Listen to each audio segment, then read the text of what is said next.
नमस्कार विद्यार्थियों। लेसन 2 पृथ्वी की उत्पत्ति, जिसके अंदर हमने पृथ्वी की उत्पत्ति से संबंधित विभिन्न विद्वान जनों के द्वारा प्रचारित जो सिद्धांत हैं उनका अध्ययन हमने किया। उसी कड़ी में हम सौरमंडल क्या है, सौरमंडल की उत्पत्ति कैसे हुई और सौरमंडल में मौजूद ग्रह कौन कौन से हैं और उनकी विशेषताएं क्या है, इसका अध्ययन आज की क्लास में हम लोग करेंगे। सौरमंडल की उत्पत्ति ठीक उसी प्रकार से हुई है जिस प्रकार से हमने इससे पहले पृथ्वी की उत्पत्ति को लेकर के समझा है, पढ़ा है, क्योंकि सौरमंडल का ही एक हिस्सा है हमारी पृथ्वी। सौरमंडल का जनक कोपरनिकस नामक यूनानी विद्वान को माना गया है कि सौरमंडल का जनक या सौरमंडल की खोज करने वाले विद्वान जो हैं वो कौन हैं। तो सबसे पहले हम जानेंगे, देखेंगे कि सौरमंडल का जनक कौन है। तो एक यूनानी विद्वान है कोपरनिकस।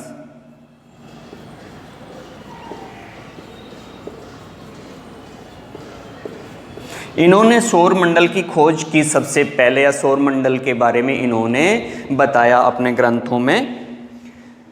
जब इन्होंने सौरमंडल की खोज की थी तो उस समय जो वर्तमान समय के जितने ग्रह हैं और जो विशेषताएं हैं उनसे कुछ अलग थी। लेकिन सबसे पहले इन्होंने बताया था कि सौरमंडल की उत्पत्ति निहारिका, जो एक परिकल्पना थी, जो लाप्लास नामक विद्वान ने उस परिकल्पना को प्रचारित किया है, उसके आधार पर माना गया कि निहारिका को सौरमंडल का जनक माना गया है। और ये बात सबसे पहले बताने वाले विद्वान हैं यूनानी विद्वान कोपरनिकस हैं। जो जैसा कि सौरमंडल और अन्य ग्रह जो हैं वो सौरमंडल के अंदर मौजूद हैं, इन सब की उत्पत्ति एक ही समय, जो कि बिग बैंग के सिद्धांत के आधार पर 13.7 अरब वर्ष पूर्व एक महाविस्फोट हुआ और उस विस्फोट के अंतर्गत जो ऊर्जा या परमाणु या पदार्थ फैले और उनके संगठित होने से विभिन्न प्रकार के खगोलीय पिंडों का जो निर्माण होना माना है। सौरमंडल के अंतर्गत विभिन्न ग्रह हैं, सूर्य है, तारे हैं, उपग्रह हैं, क्षुद्र ग्रह हैं, पुच्छल तारे हैं, अनेक पिंड इसके अंतर्गत मौजूद हैं। विद्वान जनों का मानना है कि तारों की उत्पत्ति, क्योंकि तारे आकाश गंगा के अंतर्गत एक विभिन्न तारों का एक समूह होता है और इनका निर्माण जो पदार्थ संगठित नहीं हो सका और दूर तक फैला रहा, वो तारों के रूप में तब्दील हुए। सौरमंडल जिसके अंतर्गत सूर्य, जिसे कि हमारे ग्रहों का निर्माण होना माना, 8 ग्रह, 123 उपग्रह, साथ में ही पुच्छल तारे, क्षुद्र ग्रह आदि सौरमंडल के अंतर्गत माने गए हैं, जिसका अध्ययन आज हम इस टॉपिक में करेंगे कि सौरमंडल के अंतर्गत जो ग्रह हैं, इन ग्रहों का निर्माण जिसमें हमारी पृथ्वी जैसा है, इन सभी के अंतर्गत जो पहले जो निहारिका हीलियम और हाइड्रोजन से निर्मित थी, उसके ध्वस्त होने के उपरांत पदार्थ धीरे धीरे एकत्रित होने लगे, क्रोड का निर्माण हुआ और उससे धीरे धीरे ठंडा होने के बाद में गुरुत्वाकर्षण शक्ति के कारण कोई बड़ा तो कोई छोटा रूप लेकर के ग्रहों के रूप में तब्दील हुए हैं। इसकी व्याख्या हम पूर्व में कर चुके हैं। जो ग्रह हैं मुख्यतः 8 हैं। इन 8 ग्रहों को 2 भागों के अंतर्गत वर्गीकृत किया है। जो ग्रह हैं उनको 2 भागों में बांटा है।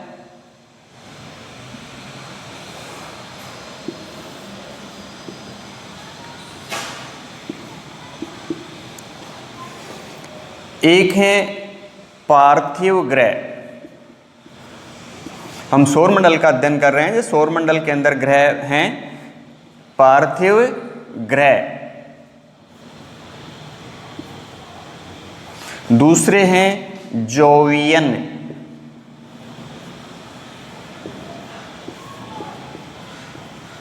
ये दो प्रकार के ग्रह हैं।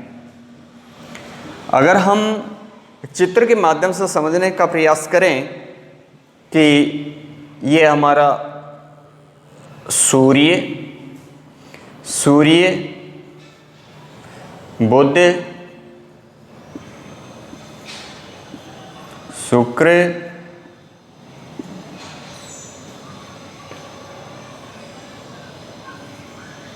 पृथ्वी, मंगल,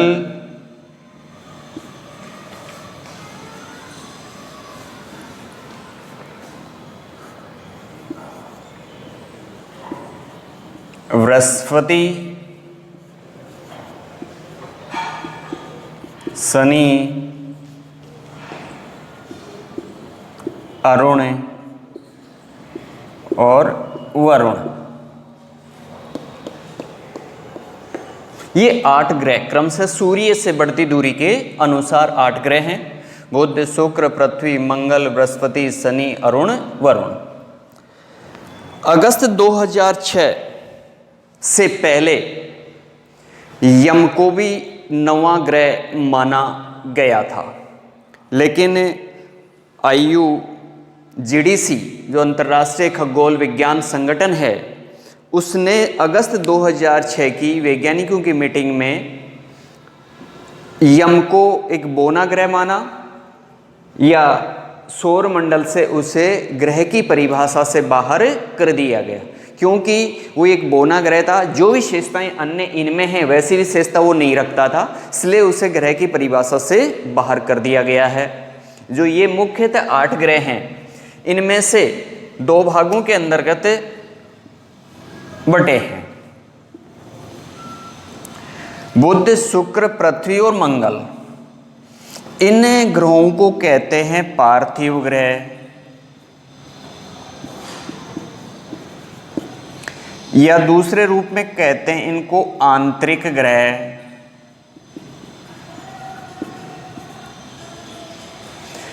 बृहस्पति, शनि, अरुण और वरुण, इन्हें कहते हैं जोवियन ग्रह।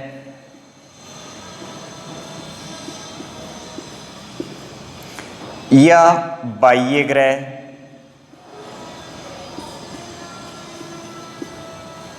मंगल और बृहस्पति के बीच में एक छोटे छोटे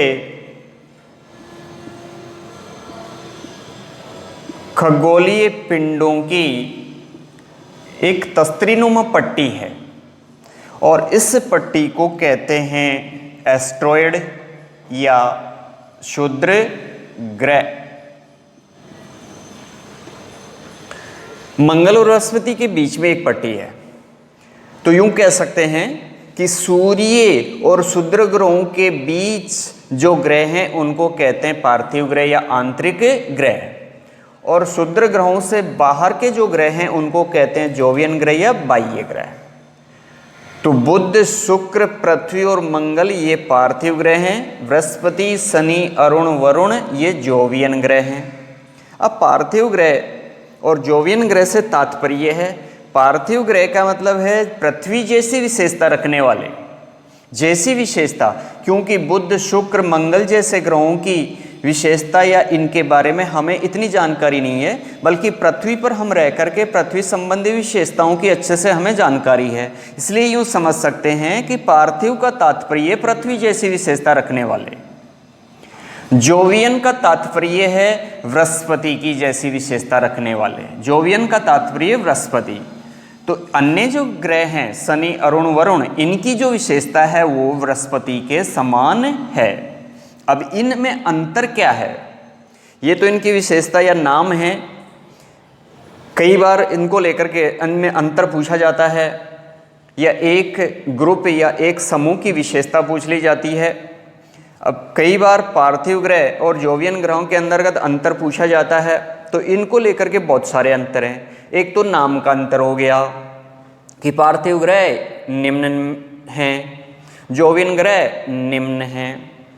अगली विशेषता, संख्या तो बराबरी बराबरी है, दोनों में 4-4 हैं, लेकिन अगली विशेषता है, 1 नंबर की विशेषता अगर हम लेते हैं तो आकार की बात करें। सबसे पहले अंतर ले रहे हैं आकार में कि बुध, शुक्र, पृथ्वी और मंगल अर्थात पार्थिव ग्रह हैं, इनका आकार छोटा है, ये छोटे आकार के हैं, जबकि जोवियन ग्रह जो हैं ये बड़े आकार के हैं, इनका बड़ा आकार है। पहला अंतर हो गया आकार को लेकर के। दूसरा अंतर भार को लेकर के। पार्थिव ग्रह हैं आकार में छोटे हैं, लेकिन भार या वजन के अंतर्गत ये भारी हैं या वजनी ग्रह हैं, ये भारी हैं और जोवियन ग्रह हल्के हैं। दूसरा अंतर ये हो गया भार को लेकर के। तीसरा अंतर इनकी बनावट। पार्थिव ग्रह की बनावट चट्टानी है, अर्थात पार्थिव ग्रह पृथ्वी की तरह चट्टानों से निर्मित हैं और चट्टानों से निर्मित होने की वजह से ही ये घनत्व में या भार में भारी हैं। जबकि जो जोवियन ग्रह हैं ये गैसीय अवस्था में हैं, इनकी बनावट गैसीय है और गैसीय होने के नाते ही ये आकार में बड़े हैं और वजन में हल्के हैं।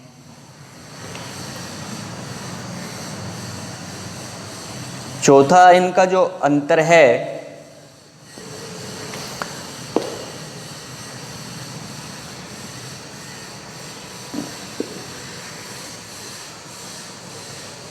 उपग्रह। इनके उपग्रह सभी के कम हैं या उपग्रह विहीन हैं, या संख्या की बात करें तो इनमें कम हैं, ये अधिक उपग्रह रखने वाले हैं।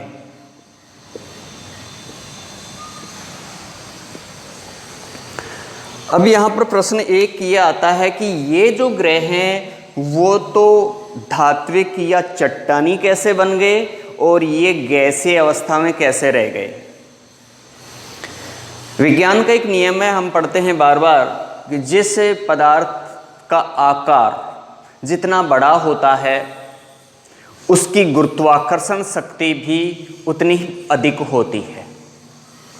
ये आकार में छोटे हैं, गुरुत्वाकर्षण शक्ति इनकी कम है।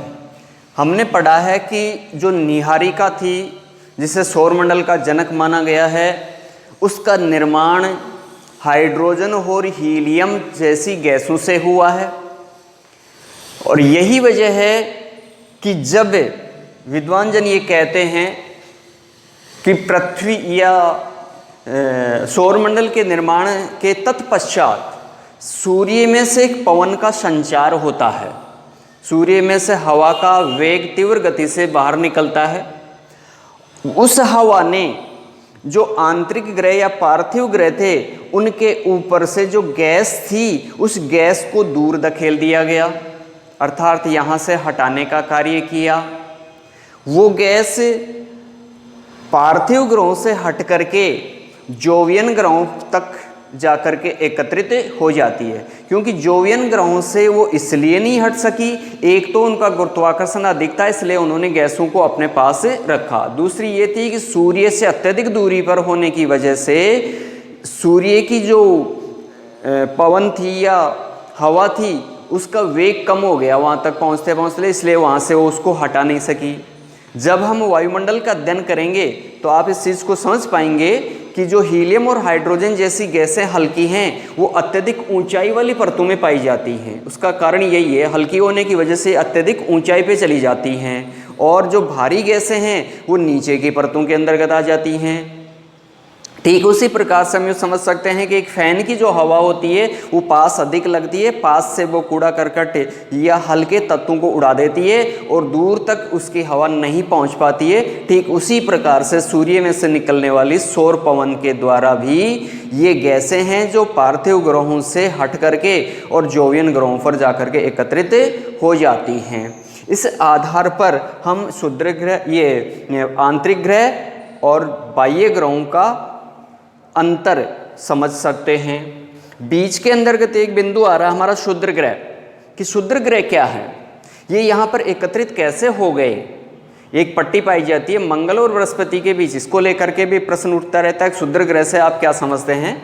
तो सीधी सी बात है कि मंगल और बृहस्पति ग्रहों के बीच विभिन्न प्रकार के खगोलीय पिंडों की एक पट्टी पाई जाती है, जिसके अंदर इन ग्रहों के टूटे हुए टुकड़े पाए गए हैं। उन टुकड़ों को क्षुद्र ग्रह कहते हैं। तो क्षुद्र ग्रहों को लेकर के ये बात हमें याद रखनी होगी। जो मंगल और बृहस्पति के बीच में इनकी एक पट्टी पाई जाती है, ये क्षुद्र ग्रह कहलाते हैं। और ये आंतरिक और बाह्य दोनों प्रकार के ग्रहों का अंतर या उनको अलग करने वाली एक सीमा रेखा है। तो इस प्रकार से हमने सौर मंडल के बारे में अध्ययन किया। इन ग्रहों की अपनी अपनी विशेषताएं हैं। कुछ इनमें से जो ग्रह हैं वो उपग्रह विहीन हैं, कुछ के हैं। जैसे बृहस्पति और शनि ये दो ऐसे ग्रह हैं जिनके सबसे ज़्यादा उपग्रह हैं। हमारी जो पृथ्वी है उसका एक उपग्रह है चंद्रमा, बाकी तो कृत्रिम उपग्रह अन्य हैं, लेकिन जो प्राकृतिक उपग्रह है चंद्रमा। तो चंद्रमा की उत्पत्ति और अन्य इन सभी ग्रहों की विशेषताएं, ऐसा माना गया है कि जितने भी ये ग्रह बने हैं इनका निर्माण या सौरमंडल का निर्माण 5.6 अरब वर्ष पूर्व माना गया। 5.6 अरब वर्ष पहले सौर मंडल का निर्माण हुआ। उसी समय ये ग्रह बनते हैं और ग्रहों में धीरे धीरे परिवर्तन होने के पश्चात इनका एक स्थायी रूप आता है। और इसी वजह से हमने देखा था कि हमारी जो पृथ्वी है उसका जो निर्माण हुआ है वो 4.6 अरब वर्ष पहले, अर्थात इसके पश्चात माना गया है। तो पृथ्वी वगैरह हैं ये बाद में इस रूप में आए हैं, लेकिन पहले खगोलीय पिंड ही थे। तो सौर मंडल की उत्पत्ति या सौर मंडल का निर्माण वर्तमान से लगभग 5.6 अरब वर्ष पहले माना गया है।